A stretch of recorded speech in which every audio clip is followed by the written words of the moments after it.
Microphone. Check, check, check. How's that sound? Sounded pretty good. Cue old-timey music.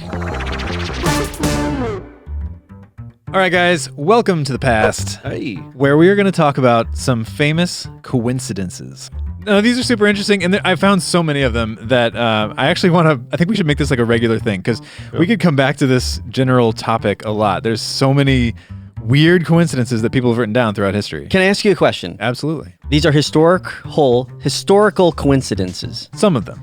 Are you going to talk at all about John F. Kennedy and Abraham Lincoln? Oh my goodness, that you could do a whole segment on John F. Kennedy and Abraham Based on Lincoln. the look of your face, you're not. I'm not, but I just remembered like that there are some connections. There's not some. There are many. Many connections. I don't have any of those, but that's, again, there are so many coincidences that are very interesting. We could do podcasts upon podcasts about that.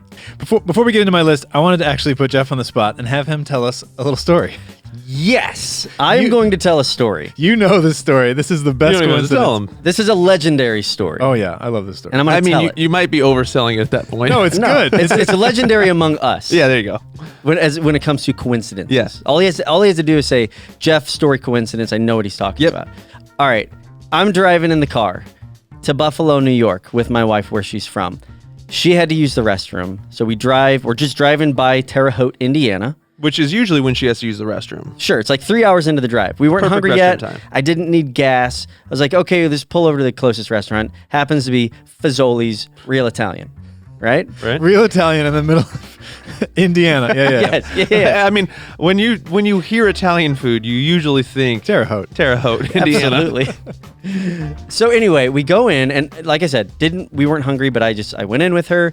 She used the restroom, and while I'm waiting for her, I'm standing in the like little open foyer area where people stand in line to get their food, and there is a fish bowl on a ledge with a sign above it that says, "Drop your business card in to potentially win a free lunch," because they draw business cards. I don't know what compelled me to do this. Some hand of the universe nudged me toward this fishbowl, and I don't know why. I walk over to it, had no reason to do it. I looked into it, and through the opening, I saw on a stack of hundreds of business cards, the one face up facing me was Jeff McCullough, which is my name, CPA. But you're not a CPA. Which I'm not a CPA, nor do I live in Terre Haute, Indiana. And I had shivers running down my spine. That's so bizarre. So now tell them the next part. What'd you do with that business So I card? took it. Yeah, you took that business card. So the actual CPA, Jeff McCullough, had no chance of winning that free lunch at Fazoli's that day. If he is listening, though, Jeff from Terre Haute, Indiana, please reach out to us and I will buy you a lunch at Fazoli's. Yes, we should. If this, okay, I will even go further. If Jeff McCullough from Terre Haute, Indiana is listening, we will drive to Terre Haute Oh yeah. Yes. to Take have him to lunch, lunch. take him to lunch. Yes. And we will take him to Fazoli's because I know that they're big fans of, real Italian food in Terre Haute, Indiana. The only thing I think that beats Terre Haute, Indiana Italian food at Fazoli's is Montgomery, Alabama Olive Garden food. It is so good. That's a deep cut. Okay, well, that story I love. Obviously, we've heard before. Hopefully, many of you. I don't think you've told that story on. I've not. So you guys have not heard that before. Well, that one would be probably top of this BuzzFeed list that I found. So BuzzFeed, asked their viewer or their readers to submit, coincidences of their own, and many of them are pretty good, including this next one. But I think yours would have taken the top spot. This one's pretty good though. Person says, years ago, my uncle bought me pajamas as a Christmas gift. He left the gift receipt in the box, and when I saw the date and time on the receipt, I screamed, "What are the odds?" And it shows a picture of this receipt. 12/12/2012. So December 12th, 2012 at 12:12 p.m. Whoa. 12/12/12 at 12:12. My first response to that was the cash register broken? It's very possible. That's like the time that like your clock blinks whenever the power goes out. Yeah. So it's possible. Yeah. That is the last time that will happen until 2101.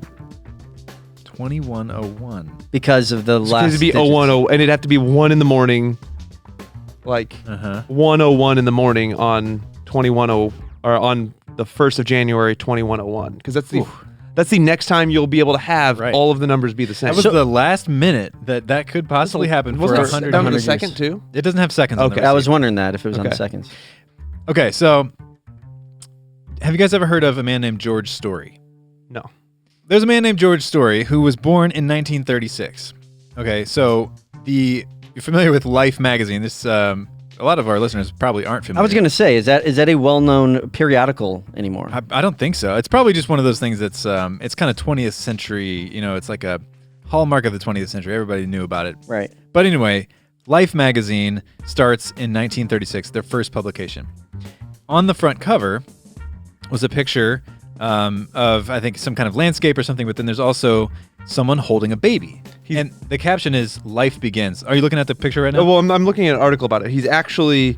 It's a photo insert in the inaugural issue. He's not on the cover. Oh, yeah. Okay. I'm looking at it too. I actually just looked it up. Okay, while so you were the talking. baby being held that's George Story. Okay, and the caption is "Life begins." Yes. It's sort of a reference to the magazine itself. Well, Life magazine again is just kind of a hallmark of the 20th century, and like people just it was very popular. But as we know, not many people are really reading magazines or any kind of periodicals like that as much anymore. So in the year 2000, which is actually longer ago than I would have thought. I would have thought Life magazine was going for longer than 2000. But in April 2000, Life magazine announced that they were going to cease publication. And the next day, George Story died. Man, that is creepy. It's literally him being held upside down, like at birth. Oh, I didn't really. Okay, so I didn't even see the picture. I just read about this. He is being born. He is being born. And he died the next day. Yeah. So I'm reading here too. They actually, No. Yeah. So just to clarify, he died the next day after they ceased publication. Right. The last issue of Life magazine was titled "A Life Ends," and it featured his story and how it intertwined with the magazine over the years. See, and that is giving me chills, because what is the name of the magazine? Life. That's creepy. That's very messed creepy. up. Yeah. It wasn't just like a coincidence. It was. I mean, it is, but it seems almost like it was. This magazine is about this guy. It was about the world during his life. The world during the life of George Story. What is which happening is also right now? Really weird. The dude's name. That is, and he was a journalist. Was he? He was a journalist. Wow. Yeah, that is layers of coincidence right there. Yeah. All right. So Mark Twain. Yes. Familiar with Samuel Clemens. Samuel. Oh, I always forget Sammy. his name isn't Mark Twain. Yeah. From St. Louis. Really? Yeah, I thought. I think so. I don't know if that's true. I'm pretty sure. I think that there's a kinship among people around here. Riverboats, and he wrote about all kinds of because stuff like he was that. from St. Louis. I think so too. Well, he was born in Florida, Missouri. That's right. That's right. Where's Florida? Yeah, but he lived most it's of his nearby. adult life in St. Louis. Yeah, well, it's in Monroe County, which is near here. Monroe. You didn't say Monroe. You said it like someone from around here. You said Monroe County. Monroe County. Is that not right? It's Monroe, but we around here say Monroe County. I didn't even notice that I did that. Yeah. Okay, well, Mark Twain was born in 1835.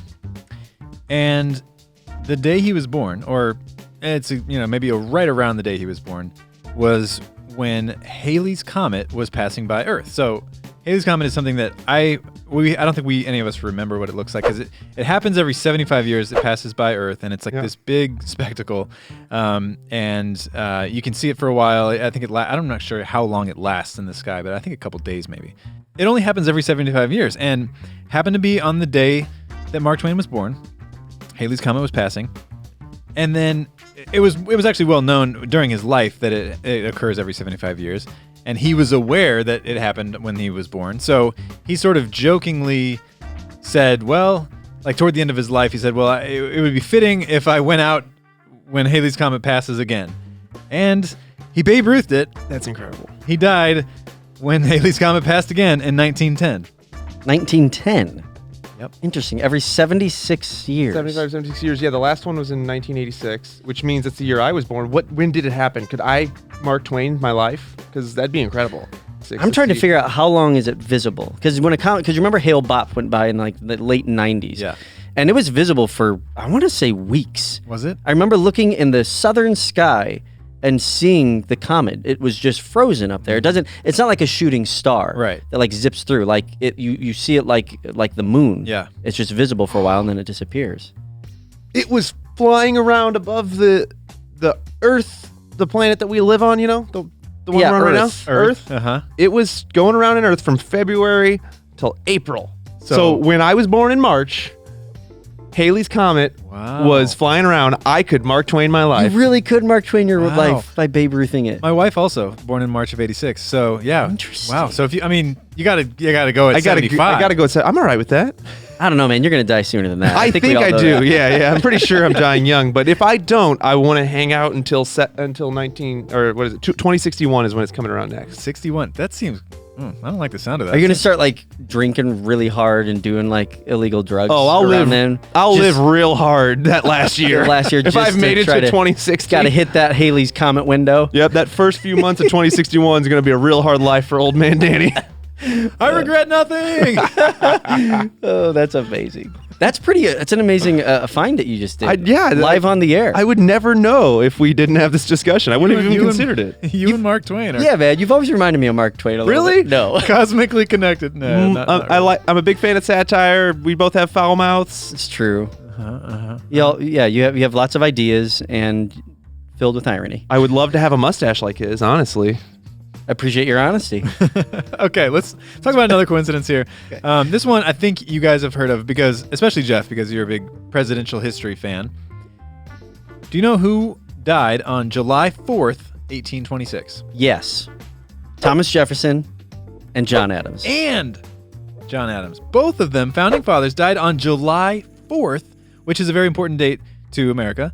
Important date to them because they were founding fathers, and it's important that they both died because they were frenemies. They were like best friends, then like harsh enemies, and then best buddies again. Like, Yeah. And it wasn't even like they died on the same date but different years. Like they died on the same exact day. And they were writing each other. This is stuff I've come to know. They were writing each other up until the last days of their life. That's how close their friendship was. Yeah, they were saying And like letters because that's what you did back then. John Adams, his last words were, "Thomas Jefferson survives," not knowing, because news traveled slow back then, that 5 hours earlier, Thomas Jefferson had actually passed away.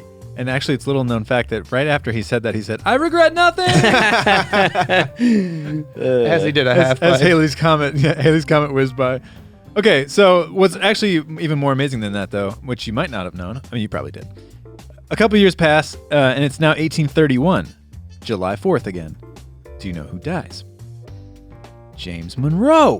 Another founding father. We were just talking about old Monroe. Is Monroe Monroe County. County named after James Monroe? I'm pretty sure it is. What's funny is I call Monroe County, but I will say James Monroe. Because it's pronounced Monroe, but we are rednecks around here, so we say Monroe County. Monroe You know what County. that's called whenever we referenced something a minute ago and then it just happens to come up again? A coincidence.